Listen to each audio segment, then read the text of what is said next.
ઉત્તર પ્રદેશના મથુરામાં એક સાથે 6 ઘર ધરાશયી થવાનો મામલો સામે આવ્યો છે। કાટમાળ નીચે દટાઈ જવાથી 3 લોકોના મોત થયા છે।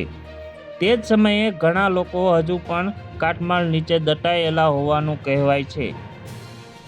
તેમને કાઢવા માટે બચાવ કામગીરી હાથ ધરવામાં આવી રહી છે। અચાનક ઘરો ધરાશયી થવાથી વિસ્તારમાં અરાજકતા ફેલાઈ ગઈ હતી। સ્થાનિક લોકોને જણાવ્યું હતું કે અહીંના ઘરોમાં જેસીબી વડે ખોદકામ ચાલી રહ્યું હતું।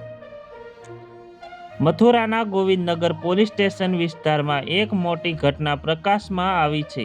અહીં કાચી રોડ પર બનેલા 6 ઘરો અચાનક ધરાશયી થયા। આ મકાનો કાચા ટેકરા પર બાંધવામાં આવ્યા હતા। ઘર પડવાનો અવાજ સાંભળીને નજીકમાં રહેતા લોકોએ પોતાના ઘરમાંથી બહાર નીકળી આવ્યા। રવિવારે બપોરે 12 વાગ્યાની આસપાસ 6 મકાનો અચાનક ધરાશયી થયા। અત્યાર સુધીમાં 3 લોકોના મોત થયા છે। 4 લોકોને કાટમાળમાંથી બહાર કાઢવામાં આવ્યા છે। 10-12 લોકો હજુ પણ દટાયેલા હોવાના સમાચાર છે। કાટમાળ નીચે દટાયેલા લોકોને બહાર કાઢવાનું કામ ચાલુ છે।